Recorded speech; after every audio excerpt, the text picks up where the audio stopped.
We had a gig at the Pier House Hotel in Key West, Florida at the end of Duval Street. At the first, they had us playing on the beach to a bunch of people that didn't speak English. They were German, all of them.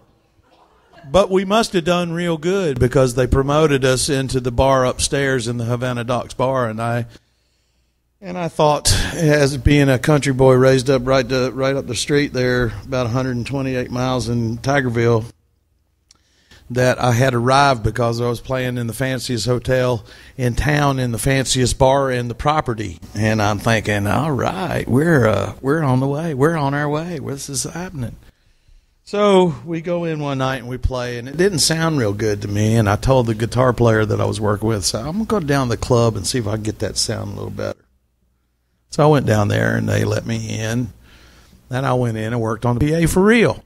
I worked on the PA, and then I decided that I needed to go out and have a cigarette break, so I went out the door and out onto Havana Docks, which overlooks the channel that comes into Key West Harbor. And they had two of these big binocular things that you put a quarter in, and I never have been much of a tourist. I'm an accidental tourist. If I happen to be in the tourist section and I see something, it was purely by accident because I didn't go there to be a tourist.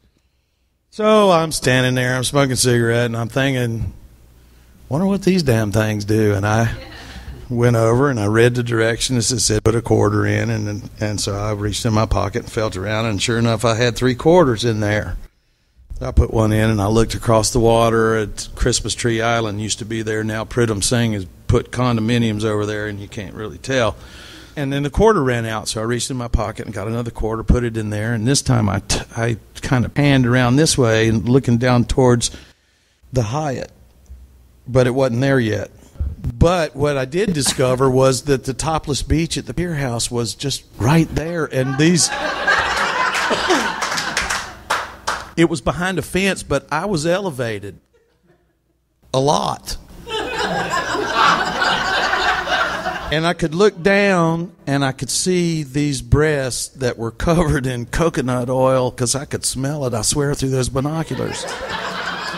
And the quarter ran out, so I fished. I was like... And I find one more quarter, put it in there, and there's this woman laying on the beach, and I swear she was so perfect. And how perfect was she? She was perfect in the French kind of way. Oh. She was topless. That was a bonus. And she was wearing the smallest little thong thing. I swear it was just a piece of thread. And my quarter ran out, and I'm cursing, and I'm not having a good time. And so I quick go in, and I pack my guitar up, and I turn the PA off, and I try to get everything done, and I run down to the beach, and she's gone. Next day, I go back and I tell the guitar player, it's like, man, I really have to go work on the PA. So I went to the bank. And then I went to the bar, and the bartender there at the outside bar at Pier House knew me, and I came walking up, and she goes, are you happy to see me or what? Because I had a $10 roll of quarters in my pocket. I said, 2 tequilas, please.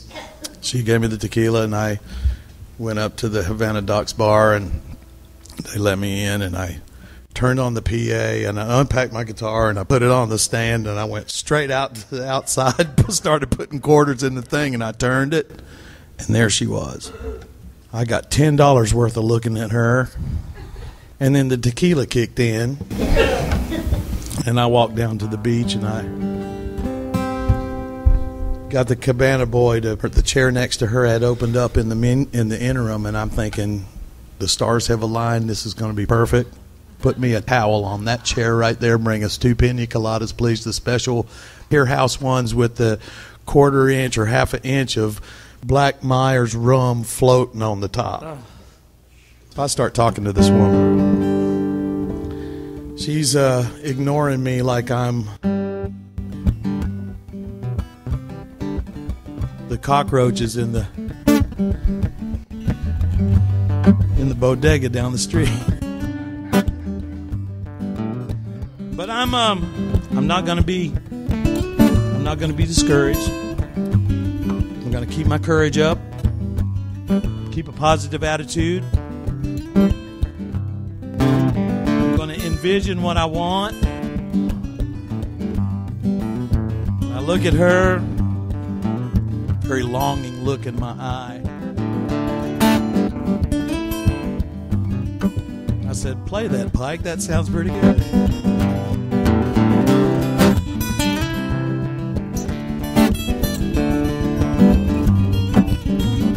I look at her and I said, hey, baby.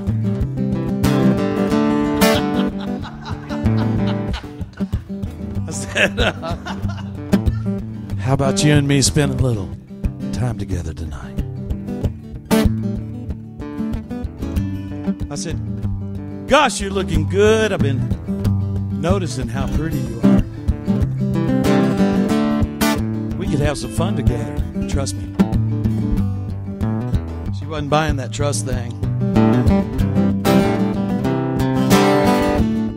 So I had to think of something else to say, and I said, Cutie, look what you're doing to me. You send shivers right through me. Do what you do.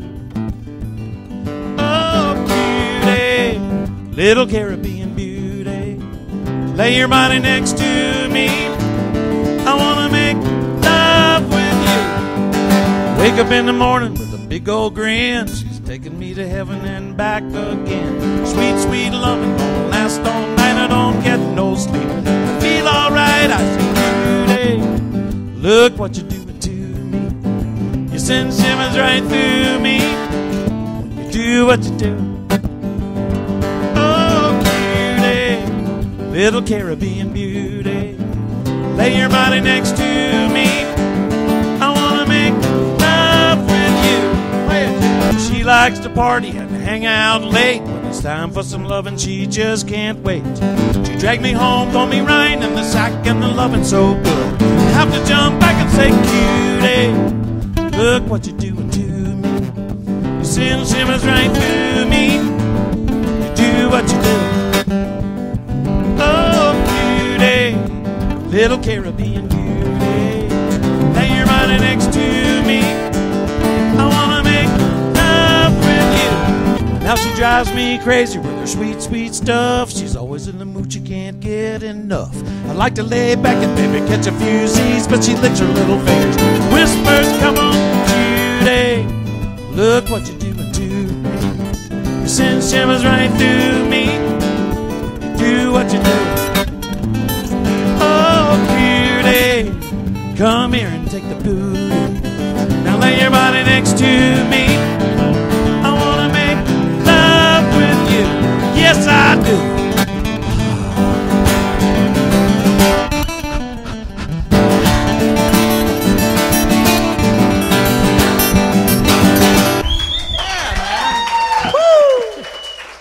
That's a true story.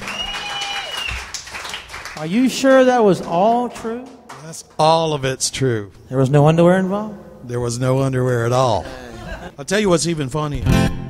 There are only two people on the planet that know who she is. And that's me And her. and her. Did the story stop there? She shot me down, and I pouted about it.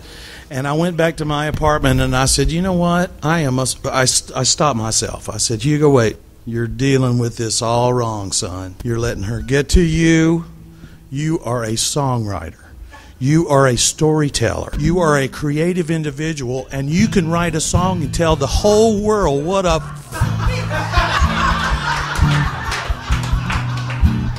So I did that. So none of that happened, except in my mind. And about 5 years after I wrote the song, she was aware of it. And because of the word was around town that I'd written a song about some mysterious woman. And she knew it was her. And she came up to me at the stage, at the side of the stage, and said, can I tell you something real quick? And I said, I'm not sure. So I leaned down and she goes, I should have done you. I said, yeah, I know that.